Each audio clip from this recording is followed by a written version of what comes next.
La Bastille, j'y suis. La Bastille, j'y suis à la fête de l'UMA.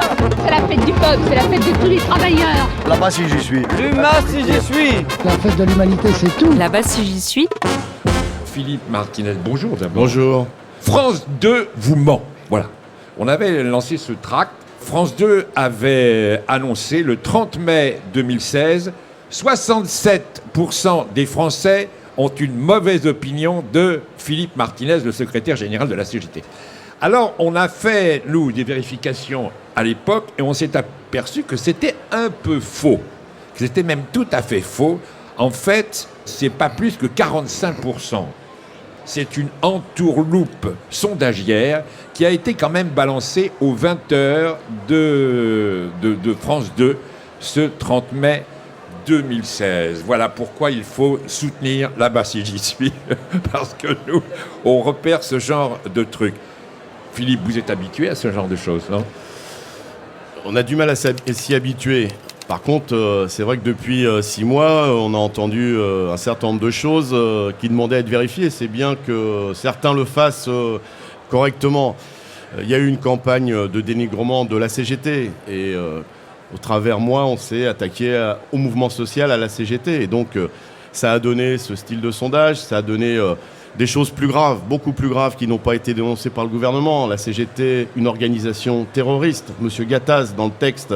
Donc voilà, il y a besoin d'une réaction, quoi. Et c'est bien que des médias comme là-bas si j'y suis remettent les choses à l'endroit.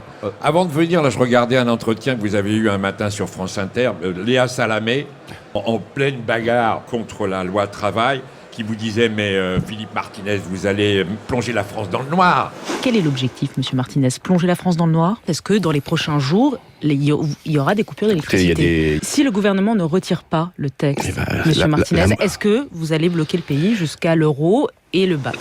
Tout était « Vous êtes des terroristes d'une autre façon, quoi ». Il n'y a pas eu de débat sur la loi travail. En tout cas, il ne voulait pas de débat sur la loi travail. Il voulait montrer des agités, des terroristes, etc. Et même, je vous raconte une anecdote, nous avons accepté, Berger et moi, d'avoir un débat sur la loi travail. Je pensais que c'était une bonne chose pour le pluralisme. Je pense que les producteurs de cette émission étaient déçus parce qu'ils voulaient qu'on se foute sur la gueule. C'est ça. Oui, c'est le fight pour avoir du buzz. Voilà, c'est ça le truc. C'est exactement ça. Mais la réputation que vous avez, Philippe, et puis surtout l'orientation que prend la CGT depuis la loi travail, c'est quand même une CGT plus radicale, un peu plus... Est-ce que c'est parce que vous êtes porté par le rejet de l'opinion face à la loi travail, ou bien est-ce que c'est vous qui avez choisi une orientation un peu plus radicale ? Je ne sais pas ce que ça veut dire radical. J'ai quelques années de militantisme maintenant, j'ai connu des grandes bagarres, je viens de Billancourt. C'est l'histoire du mouvement social, la radicalité. Quand il faut se mobiliser, il faut se mobiliser. Donc j'ai eu dans des périodes de ma vie des mobilisations, des blocages d'usines, comme ils disent. Voilà, quand on n'est pas content, qu'est-ce qu'on fait ? On se défend. Ouais. Et les formes de lutte, c'est les salariés qui les décident. Et donc la CGT, elle doit porter une parole, mais en même temps, elle doit écouter les salariés. Je pense que donc c'est la continuité de plusieurs années de militantisme au travers de mon expérience, mais aussi au travers les échanges que je peux avoir avec des salariés quand on va dans les entreprises. La CGT a depuis 1 an et demi appuyé sur l'idée que notre syndicalisme, c'est pas les réunions dans les salons feutrés entre experts où on décide à la place des gens de ce qui est bon et pas bon pour eux. Pour savoir ce que veulent les salariés et les citoyens en général, faut aller discuter avec eux pour comprendre leurs souffrances, pour comprendre ce qui ne va pas dans le travail ou pourquoi ils n'ont pas le travail. Et c'est là-dessus qu'on doit s'appuyer pour se mobiliser. En tout cas, c'est la philosophie de la CGT. La notion de rapport de force, ça veut dire quelque chose. La lutte de classe, ça veut dire quelque chose. Et voilà, c'est ce qu'on met en œuvre. La lutte de classe, ça veut dire quelque chose. Plus que jamais. Ça commençait un peu à s'oublier, ce terme-là. Certains essayent de nous faire croire que ça n'existe plus. Mais quand on voit la situation dans le monde, les inégalités, la France est championne, elle est 3e sur le podium. Elle a eu des médailles aux Jeux Olympiques, mais elle est 3e sur un podium qu'on a oublié, c'est les dividendes versés aux actionnaires. Et on entend à longueur de journée qu'il n'y a plus d'argent pour augmenter les salaires, il n'y a plus d'argent pour augmenter les pensions, il n'y a pas assez d'argent pour créer de l'emploi. C'est ça qu'il faut remettre en place.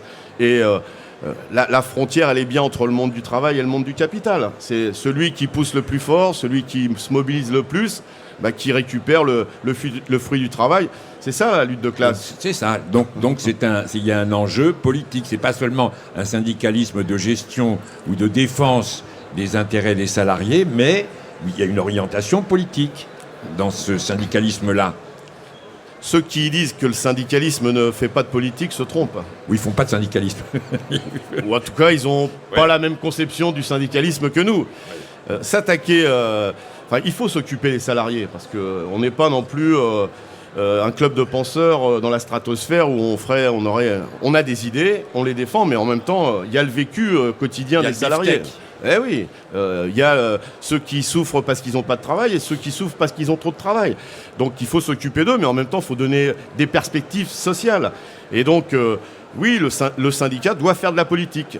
Autre chose est de soutenir des partis politiques, et ça, pas question, mais on propose des alternatives sociales. Et quand on combat une loi du gouvernement, qu'est-ce qu'on fait sinon de la politique ?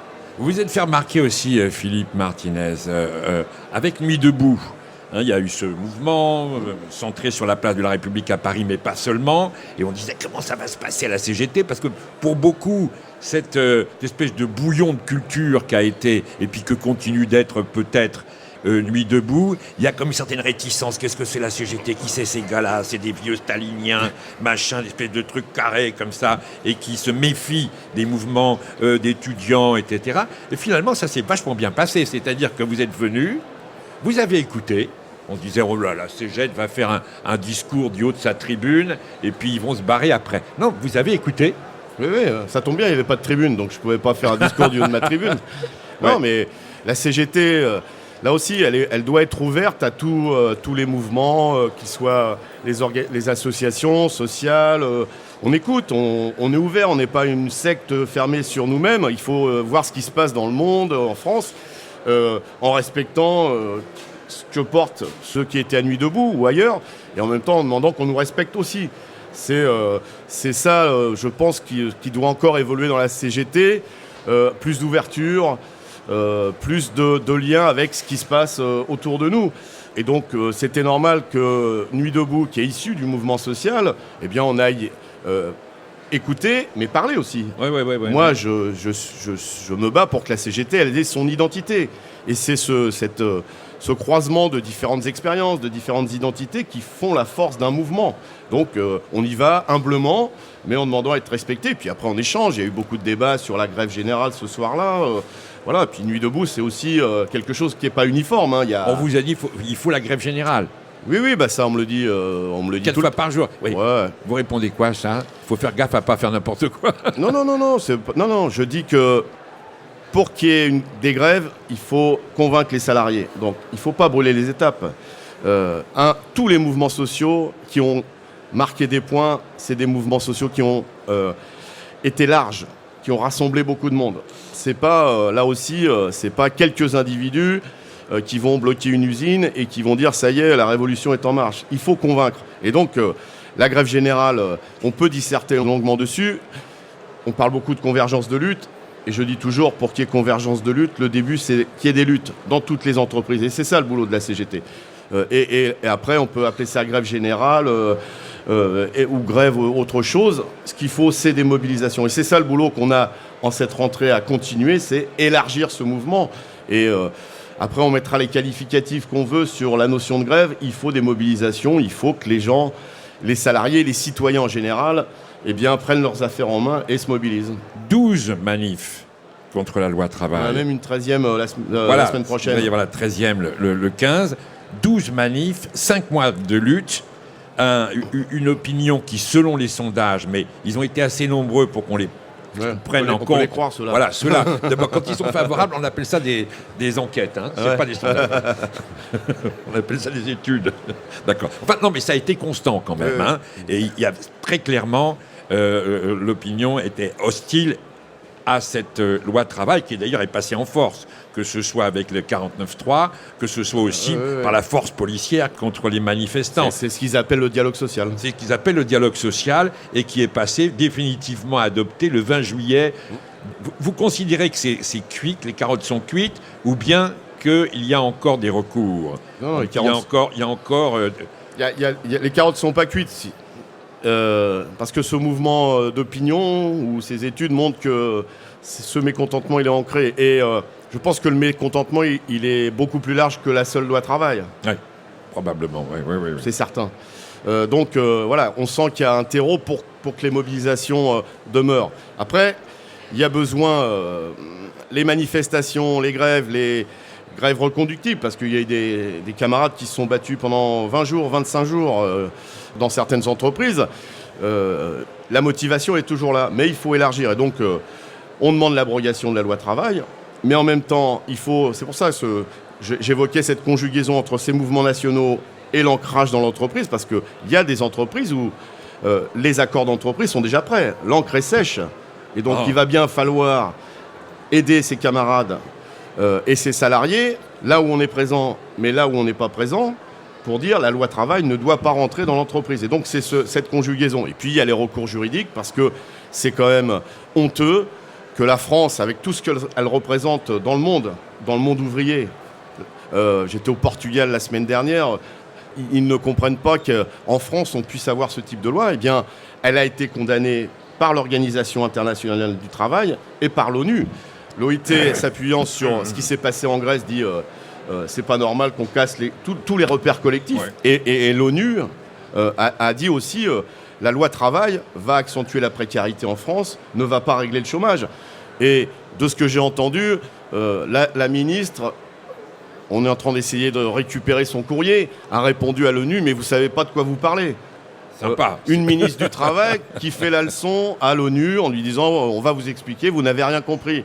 Voilà l'état du gouvernement en France qui fait la leçon à tout le monde, qui n'écoute pas l'opinion publique, qui s'appuie sur l'article le plus antidémocratique de la Constitution, alors qu'on avait entendu quand ils étaient dans l'opposition des tas de choses sur le 49-3. Le 49-3 est une brutalité, le 49-3 est un déni de démocratie, le 49-3 est une manière de freiner ou d'empêcher le débat parlementaire. Et voilà la réalité de ce gouvernement qui joue les gros bras. C'est vrai que la lutte pour être calife à la place du calife l'emporte plus que l'intérêt général. C'est un problème. La démission de Macron vous a attristé beaucoup, Philippe Martinez. Ouais. Je crois que j'ai usé une boîte de Kleenex. Lui, c'est le symbole du parfait arriviste. On pose dans Paris Match avec madame sur la plage, on fait le tour des entreprises très vite avec son petit casque et puis on fait la photo, mais on est capable d'insulter des ouvrières de l'agroalimentaire en leur disant que ce sont des analphabètes plutôt que de comprendre pourquoi il n'y a pas de formation continue dans les entreprises. C'est quelqu'un qui est hors sol. Enfin, en tout cas, il est dans son monde à lui, et son monde à lui, c'est pas le monde de la majorité des gens qui habitent dans ce pays et au-delà. Dites-moi, pour la manif du 15, là, vous êtes tous d'accord avec les autres syndicats? Il y a une majorité, il y a un front syndical? On était tous, et je pense que c'était une belle image du syndicalisme, on était tous réunis au forum social, des jeunes, des moins jeunes comme moi, pour dire le 15, on est tous là et on continue. Le gouvernement a tout fait pour casser cette unité syndicale. Vous avez certainement noté que Cambadélis a fait la leçon à Mailly en lui disant « Mais tes prédécesseurs vont se retourner dans leur tombe parce que tu viens à la fête de l'humain. » Enfin, faux, oui, c'est la première fois. Oui, mais je pense qu'il n'y a pas... Et c'est ce qu'a dit Mailly. Il a dit quand on est convaincu, tous les endroits, et y compris la fête de l'humain, sont bons pour dialoguer, pour discuter et pour faire passer ses opinions. Quand des politiques, enfin en plus Cambadélis, vient faire la leçon à des syndicalistes, c'est encore une fois le monde à l'envers. Donc oui, le 15, on est mobilisé et on va réfléchir sur les suites du 15, même si, et on ne le dit pas, il y a toujours eu des différences, malgré qu'on soit unis depuis 6 mois. Force ouvrière, c'est pas la CGT, c'est pas la peine que je le dise. On l'avait remarqué. Bah oui. Philippe, un autre truc, un autre de vos combats là pour cette rentrée, ça date pas d'hier, c'est les 32 heures. Ouais. Et vous dites 32 heures égale 4 millions d'emplois. Ouais. Oui, c'est ce qu'on n'a pas réussi à faire parce que pour les 35 heures, 35 heures ont créé plusieurs centaines de milliers d'emplois. Mais on n'a pas été assez vigilants, je pense, collectivement, et la CGT est certainement en premier, sur Le patronat s'est toujours retombé sur ses pattes. Il critique beaucoup des lois, mais il sait bien s'adapter. Et donc, il a mis en place des accords de flexibilité. Aujourd'hui, dans un certain nombre d'entreprises, ça existe déjà. Des salariés qui travaillent plus que 35 heures pendant une période et puis qui ne sont pas payés en heures supplémentaires. Donc, il faut que ces 32 heures, elles permettent de créer les emplois nécessaires, et on a chiffré, alors c'est arithmétique, 4,5 millions d'emplois. Mais il faut moins de flexibilité, il faut que les salariés puissent décider quand ils veulent de prendre leur RTT, parce qu'aujourd'hui, s'il y a du boulot, plutôt que d'embaucher, on travaille le samedi et le dimanche. Voilà. Et donc ça doit se négocier en s'appuyant sur ce que veulent les salariés. Et donc c'est ça le débat. Moi, ce qui me rassure, c'est qu'un éminent économiste de France Télévisions, enfin éminent, par le peu de cheveux qu'il a sur la tête, m'avait traité il y a 2 ans d'hibernatus. Vous savez, c'est le film avec De Funès où le mec est congelé, il se réveille 6 siècles après. Vous vous souvenez de ce film, Hibernatus ? Oui. C'était un personnage du 19e siècle qui avait été congelé et qui se réveillait 100 ans plus tard en croyant qu'on roulait toujours en diligence. Et la CGT, c'est un peu Hibernatus. La glace vient de fondre et il croit qu'on est toujours dans les années 1990. Ça aussi, c'est le genre d'arguments qui sont forts quand même. Dans le débat politique, c'est fort, Hibernatus. Et aujourd'hui, je vois qu'il y a beaucoup de monde qui s'intéresse à ce qu'on dit. Beaucoup d'économistes, beaucoup de politiques qui reprennent cette idée que le sens de l'histoire, c'est de travailler moins parce que l'évolution des technologies, parce que... gain de productivité aussi. Les gains de évidemment. Évidemment. Mais ça, c'est très important. Les gains de productivité qui sont liés à ces évolutions technologiques. Donc, de l'argent, il y en a, je l'ai dit tout à l'heure. Et cet argent, il doit servir à un mieux-être des salariés, à partager le travail pour que tout le monde travaille et que ceux qui travaillent déjà travaillent dans de meilleures conditions. Voilà, c'est ça la philosophie. Je pense qu'on est pas mal sur le sujet aussi. Et qu'on profite du temps libéré qui sera ainsi libéré. Le temps libéré, avec les moyens nécessaires, c'est plus de salariés qui lisent, plus de salariés qui vont au théâtre, qui vont au cinéma. Et ça, c'est dangereux, Philippe. Ah bon ? Oui, c'est dangereux. Ça fait des gens qui se mettent à réfléchir, qui tout d'un coup... Moi, j'adore les gens qui réfléchissent. Oui, mais on a vraiment l'impression, parfois, quand on voit l'entêtement de la classe d'en face, puisque vous parlez de lutte de classe, à vouloir maintenir... les 40 heures, de vouloir maintenir l'âge... Plus que ça. 46 heures dans la loi travail. On a vraiment l'impression que ce qui est souhaité, c'est que les gens n'aient pas le temps de réfléchir, de se cultiver et de s'émanciper. Je pense que c'est pas nouveau. Oui, c'est une vieille histoire. C'est une vieille histoire. Y a quelque chose qui ressort aussi, qu'on a connu tout au fil de l'histoire de notre pays. C'est... si ça va pas, c'est la faute de celui qui n'a pas la bonne couleur de peau, ou le bon nom, ou la bonne religion. C'est des choses qui reviennent régulièrement, et malheureusement, en tout cas, moi je pense que là, sur ces questions-là, notamment le racisme, il y a besoin d'un front syndical beaucoup plus large qu'aujourd'hui, parce que s'il y a quelque chose sur lequel on devrait tous être d'accord au niveau syndical, c'est la lutte contre le racisme, la lutte contre la stigmatisation des étrangers, et en ce moment, c'est beaucoup... nos camarades de religion musulmane. Là, c'est un combat qui mérite vraiment qu'on mette de côté quelques différences et qu'on se batte fermement contre ça.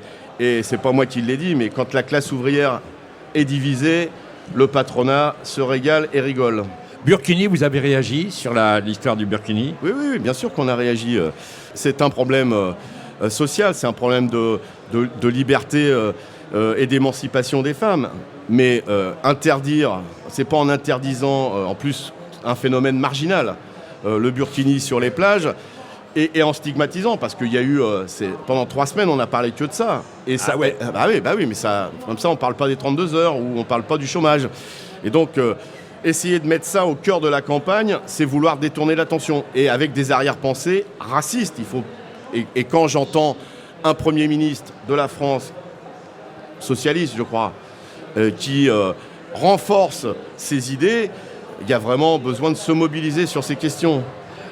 Parlez-nous des dockers du Havre, les 2 dockers du Havre qui ont été arrêtés. Le jour même où vous aviez une assemblée générale au Havre, comme par hasard, c'est hasard du calendrier, il y a 2 gars qui étaient soupçonnés d'avoir commis des actes de violence lors de la manif contre la loi travail du 14 juin. Qui, ce matin-là, pile poil, en même temps, ont été arrêtés. C'est ce qui montre que le gouvernement, qui dit « bon, ça y est, on a tourné la page, c'est fini », et a peur. Quand une chose est terminée, on passe à autre chose. Là, c'est une position revancharde. Il y a cette complicité entre le MEDEF et le gouvernement, il faut aussi la mettre en avant. 2 jours avant, le président du port avait dit, dans une interview à un journal Paris-Normandie, avait dit « Martinez, il a le droit de venir au Havre pour discuter avec ses syndiqués. Si c'est pour appeler à la mobilisation, qu'il reste chez lui. » Voilà, ça c'est la... Et donc 2 jours après cette déclaration, il y a les flics qui débarquent. C'est de la faute de personne. Le ministre dit non, c'est pas moi. C'est premièrement une attitude revancharde, une façon d'impressionner, mais c'est tout ce qu'on a connu durant les manifs, de dire aux salariés ne bougez pas, restez chez vous parce que sinon on va taper. La meilleure réaction, c'est la réaction des dockers. 1 heure après, le port du Havre était complètement bouclé.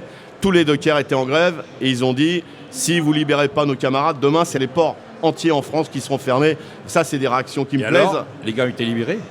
Les gars sont sortis. On a fait une mobilisation devant le commissariat où ils étaient. Ils sont sortis. Ceci dit, l'instruction continue. On a vu, là aussi, sur la manipulation d'images. Cette manifestation, elle était, comme beaucoup, elle était très encadrée par la police.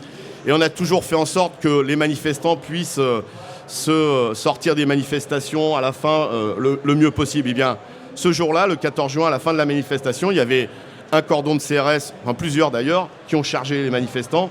Sauf qu'en face, c'était les dockers.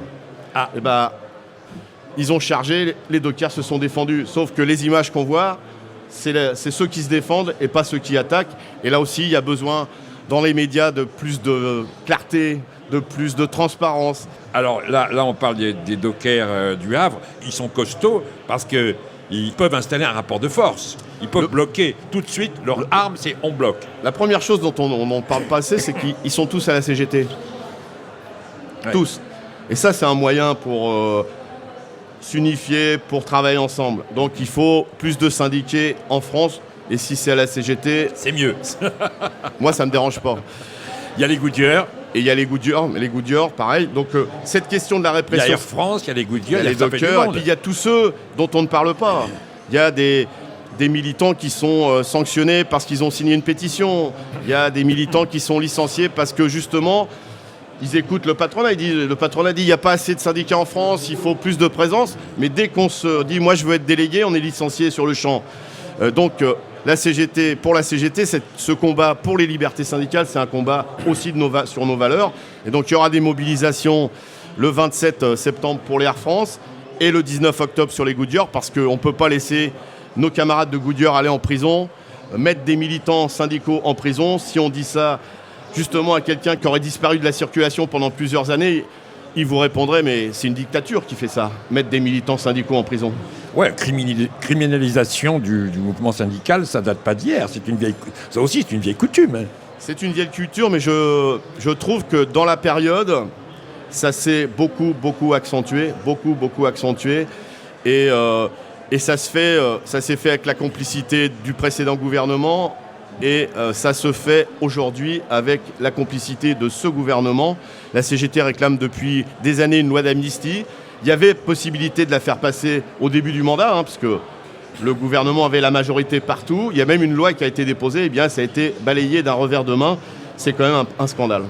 Philippe Martinez, comment vous abordez cette année électorale ?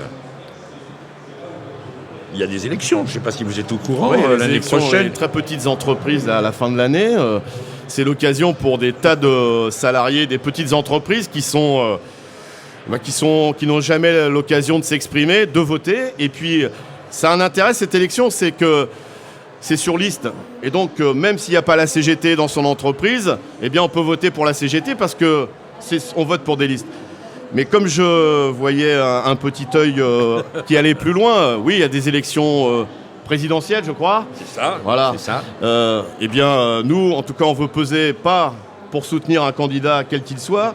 On veut peser pour que le débat, à l'occasion de ces présidentielles, ça soit pas pour stigmatiser l'étranger, pour ne pas accueillir les réfugiés, mais pour parler des questions sociales. Oui, on peut créer des emplois. Oui, il faut réduire le temps de travail. Oui, il faut augmenter les salaires. Oui, il faut défendre un service public de qualité réparti sur l'ensemble du territoire avec des salariés à statut. Voilà, ça sera notre contribution tout au long de cette année pour que les élections présidentielles, on parle de la vie des gens et non pas de ce qu'ils n'ont pas envie d'entendre. La perspective et la crainte de voir un Front National arriver en tête au premier tour. Le combat contre le Front National, c'est un combat qui doit dater depuis 120 ans, c'est-à-dire l'âge de la CGT. Nous ne donnons pas de consigne de vote, sauf une. Jamais le Front National. Jamais le Front National, parce que le Front National, et ils ont changé la façade, la vendeuse, enfin ils ont transformé le vendeur par une vendeuse. Ils ont repeint la vitrine quand même. Ouais, enfin en tout cas ça sent toujours aussi mauvais à l'intérieur de la boutique. Ils ont un discours où tout le monde peut se sentir, oui, il parle de moi.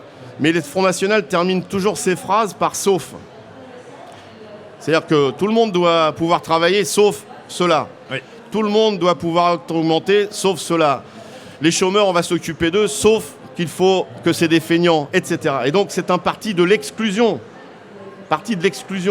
Et donc, ça, c'est un combat essentiel pour la CGT. Et j'entends des camarades qui me disent « Oui, mais nous, on est moins touchés que les autres. » C'est vrai qu'il y a moins de sympathisants ou d'adhérents de la CGT qui se disent proches du Front National.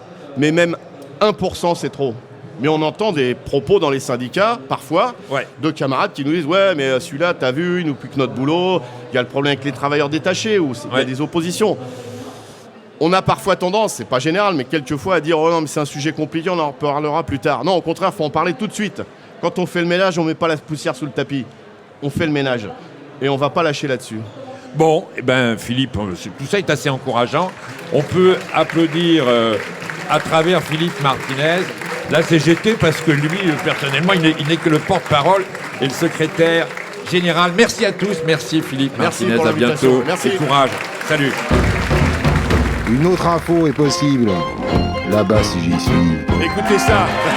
Là-bas, si j'y suis. Jamais les oreilles loin du front. Là-bas, si j'y suis. Plus près des routiers que des rentiers. Oh non, encore eux.